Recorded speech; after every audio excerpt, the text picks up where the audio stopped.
dark red pool of human blood. We do. We do. And lastly, I said deliberately our present society of nations, and it's on that I wish to concentrate with you tonight and reflect upon it. Because, my friends, we belong to them. And the punishments that God will send on that community of nations will hit us.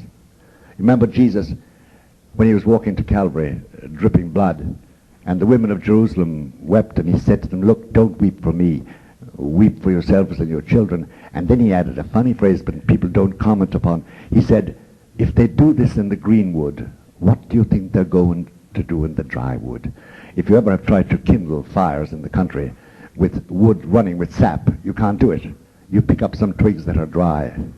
Well, my friends, we're both the Greenwood and the dry. And if they did that to my Lord Jesus, what do you think they're going to do to us? Both Greenwood and the dry.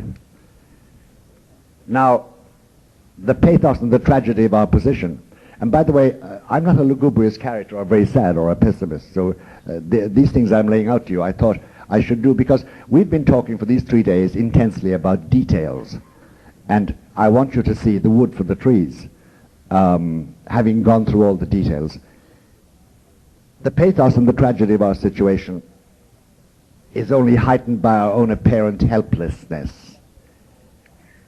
And that becomes more saddening and frustrating when we realize that literally millions, possibly billions of human beings, I sound like Carl Sagan, billions and billions, but possibly billions of human beings at the present moment love life, are pro-life.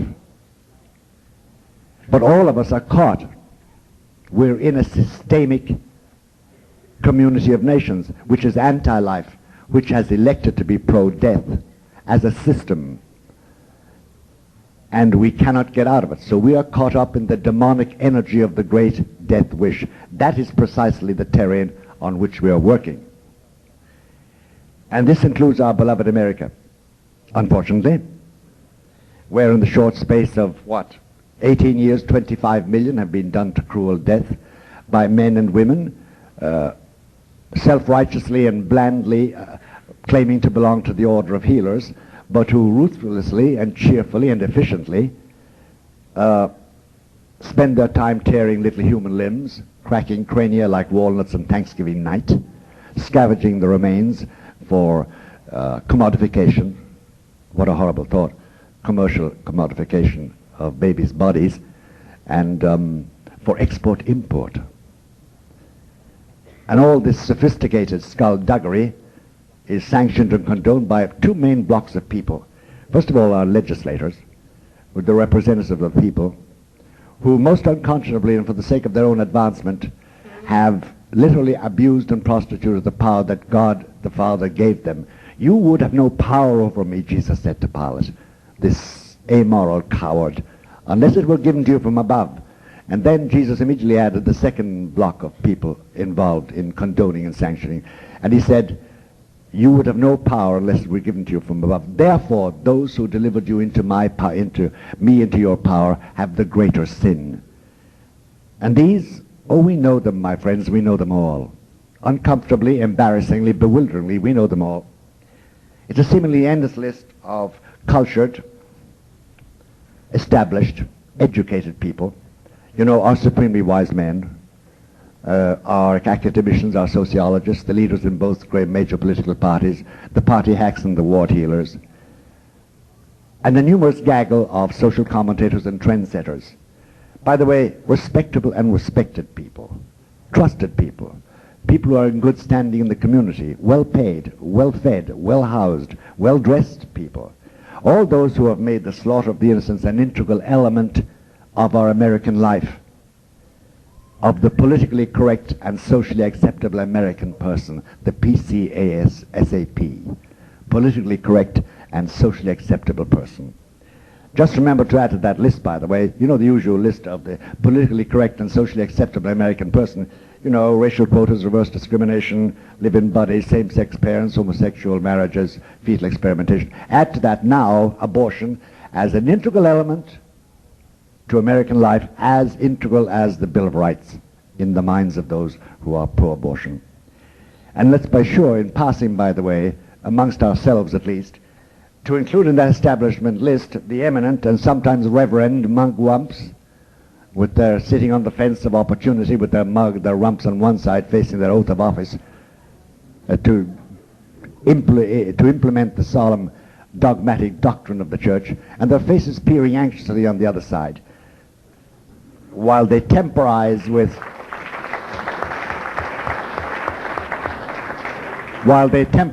anodyne nothings and dialogue amicably and counsel patience wisely, because they will not keep their solemn oath for fear they might be called bigots and fanatics, for fear they might not be invited to the dinner salons of the great and take their place at the green top tables of power.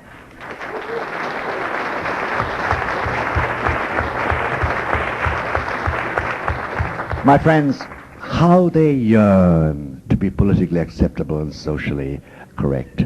How they yearn. God bless them. To all of them, from the immunity of God's eternity, the greatest innocent, Jesus, and all the slaughtered innocents say in unison, you made this lethal legislation possible. What a terrible accusation. You made our murder legal. You continue to make this abomination viable. The greater sin is yours. You are the authors of this abomination. You are collaborators and cooperators in the great death wish. They won't hear it until eternity.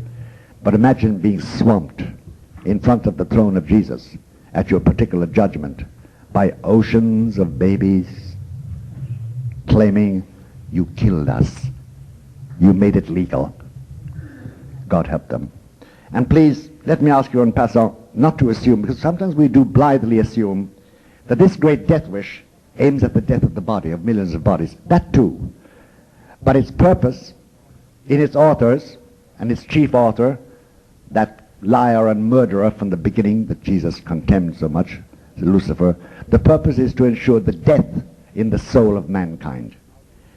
The specific aim and ultimate, the specific and ultimate aim of all death dealing, including abortion and euthanasia and contraception, the abortifacients, the specific aim is to eliminate the Holy Trinity from our midst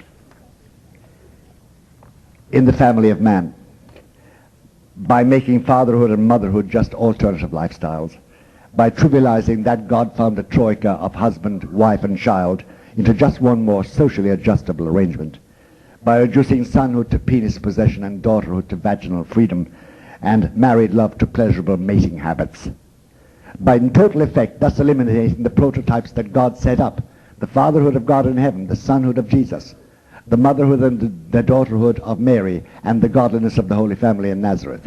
That is the aim, not just the killing of bodies.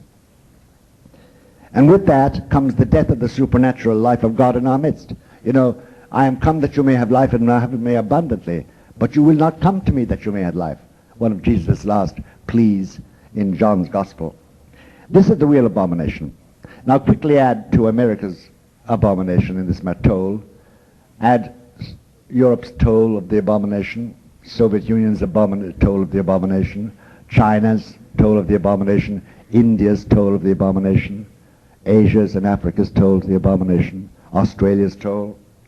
What do you arrive at as a ballpark figure? I don't know. 500 million? 1 billion?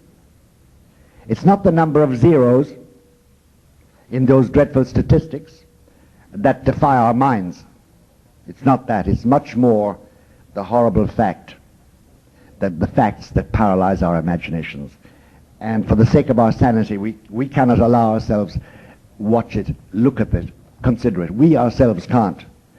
We can't see the crushed crania and the skewered limbs and the twisted entrails. We shove it all behind what the psychologists call the sensor bond, this automatic closeout method by which we can shove away a dreadful scene we've seen. It emerges in our nightmares, but in normal life we are free of it.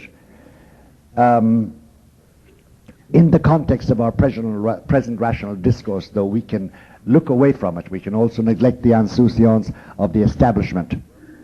And when you consider these statistics, you are sure of one thing, my friends, that this is systemic. It's not by accident.